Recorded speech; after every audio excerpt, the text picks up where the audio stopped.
So I was watching the Harry Potter prequels uh, on Saturday, I believe, and here's where the Fantastic Beast drops the bomb on me, right? And a huge bomb drop on me. So one of the characters is a Muggle, right? And Newt Scamander takes him in, best friend. He was gonna raise his mind and pretend he hasn't seen him. And I think the guy's name is Jacob, right? So Jacob and him go around trying to find these um, beasts that only they can see.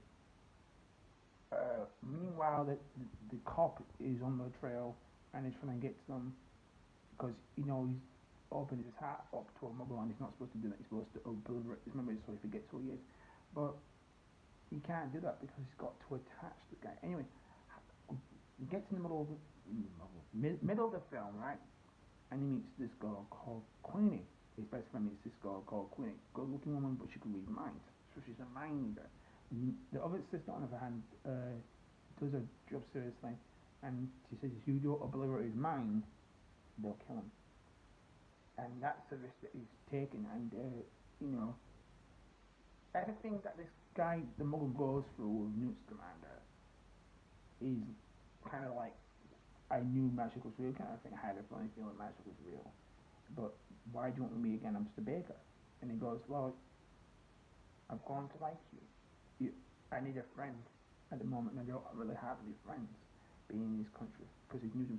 Now, in the American version of the magic world, it's all different. They don't call them muggles; they call them no manches, and I'm like, oh, that already annoyed me. Love Newt Scamander, but I think he's a great character. A lot of characters at the moment I really like him. There's this I don't know way. So watching the Fantastic Beasts so much, I found it was a good movie. He falls in love with Queenie, but then he gets his mind erased, and he has to forget that what he saw. Uh, he has to go in the rain and forget. He wants to forget everything, but the magic doesn't work on him because it only destroys the bad memories, and he had no memories of his best friend.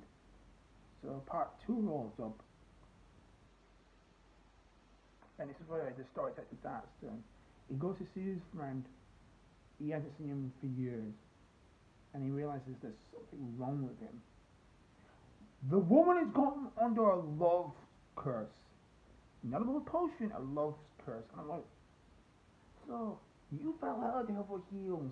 You fell head over heels for this guy, and you cursed him with a love curse so he can be with you forever and give you what you want. I'm like, that's fucked up. Like, this guy saved her life. She could have easily turned him in, but she chose not to. And he's been with her for almost a year, right? So the Queenie, blonde one, kind of not on there, is it, she's put a love spell on him. I'm like, well, why would you do that? So he finally gets out of the love spell, and he's been there for years, eating her cooking, living in her house. He's happy, but it's not. It's fake. It's not real love. It's fake. She's put like this fake that she loves him kind of thing, but she really doesn't. Even though someone is like, yeah, that's kind of messed up. You got him under the spell, so he gets out of the spell. He still stays with her, and he goes, you don't need to put a spell on me to like you. I've always liked you. Yeah, but I didn't want you. I don't like you the way you are. I want you to be better. I'm like, oh, because he's a muggle. Excuse me, he's a muggle, and you don't like him because he's not. He doesn't have any magic qualities. That's where the movie takes a dark turn for me.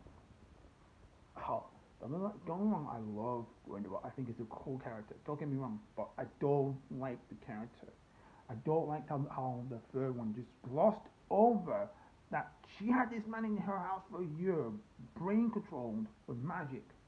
No bad.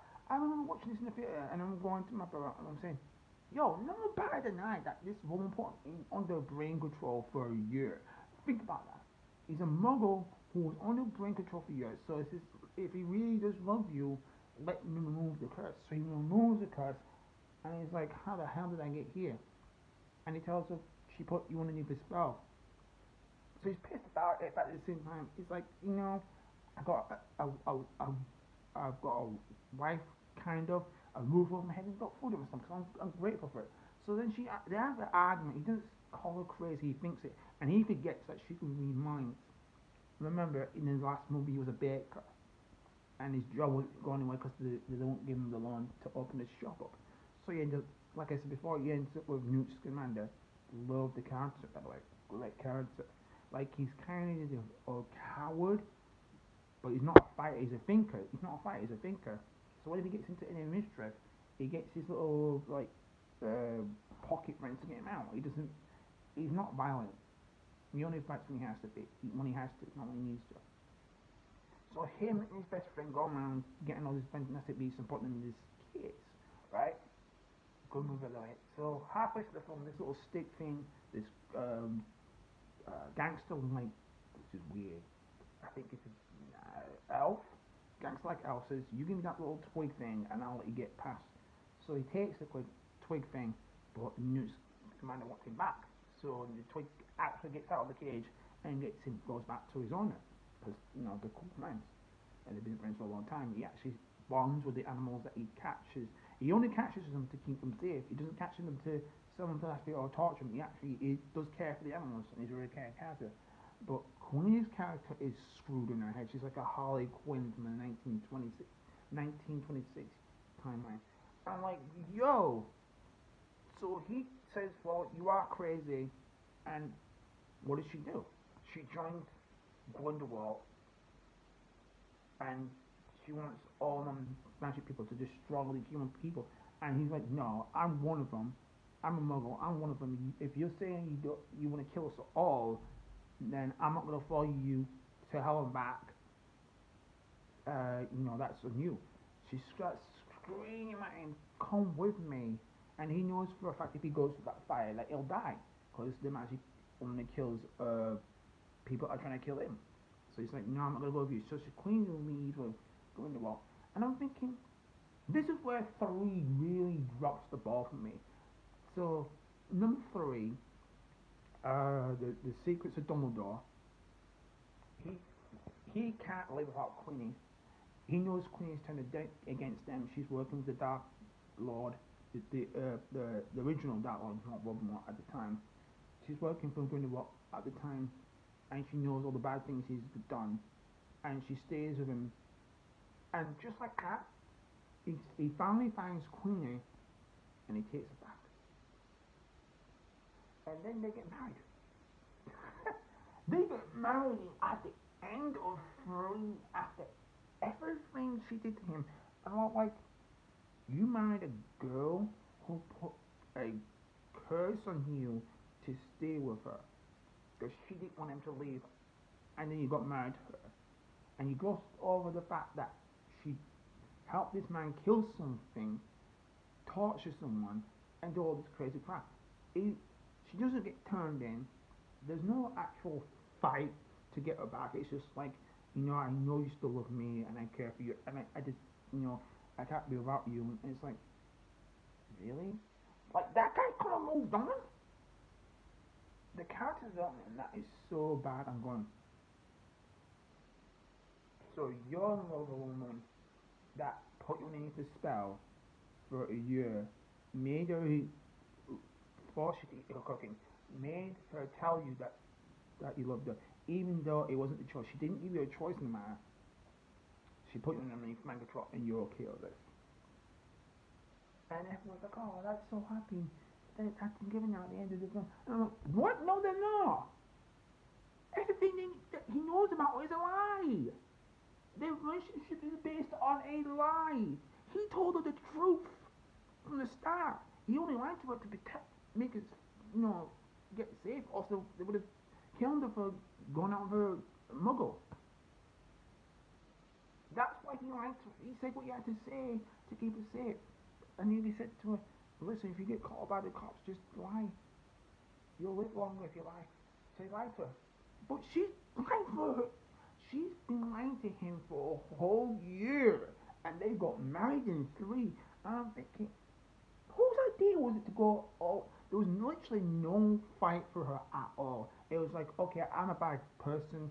I know what I did was wrong. I've gone back to the good side. There's not that she didn't go into any justice like they did in the last one, and she wasn't trying for her crimes, helping Grindelwald out. It was just, oh yeah, I still love you. What back to you? Over. And it's like they forget it didn't happen. And I'm thinking, so she took you in and on the mind control. She didn't give you any free will. Took all that away, and you married her, and you didn't move on. What the?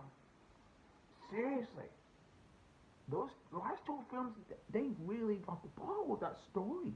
I was like, so he found him after so many years of not seeing him, and it's been with Queenie for a year, and she doesn't even love him for who he is. She knew he was a muggle, a human being, but she still treated him like a piece of crap. And I'm like, this guy's not, has done nothing but be nice to you, and he accepts you for who you are, and the story focuses all over that. A lot of Fantastic Beasts want to find them. I think they're great prequels to the Harry Potter franchise, but there's just some parts of the story where I'm going, that's not right, or that's messed up. I'm not just talking about the animals getting slaughtered. I'm talking about the relationships in this film where they're going, join the dark side and follow these guys to the hell and back. And he just went, do you want to get married? And she went, okay. Instead of going, no. I was literally hoping for her to say no, because I still wanted it to be evil and see what she really, I wanted him to see what she really is. Piece of crap. And he still does all, I know he did all these bad things, and I know he should be in Azkaban, being Azkaban, but I still can't keep, like, that's not how the world works. If you know this woman's torturing people, killing people, and joined the bad team, you shouldn't want her back after that.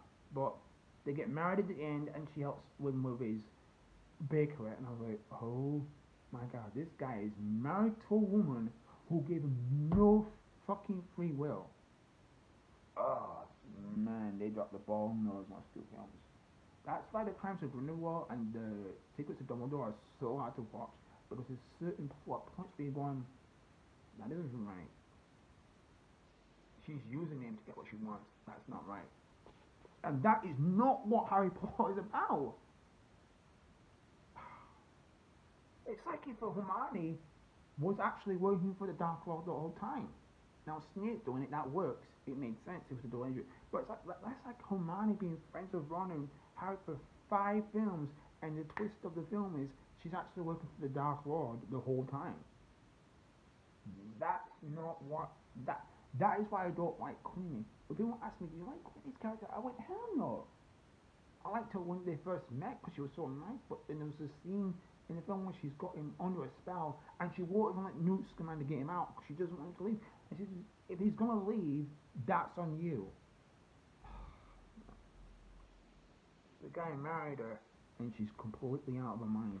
And he even said to her face, "You're out of them. You had me under a spell for a year, and gave me no free will. You're out of your mind." And that's why they broke up. And they should have stayed broken up, but the film forced the scene forced them back together.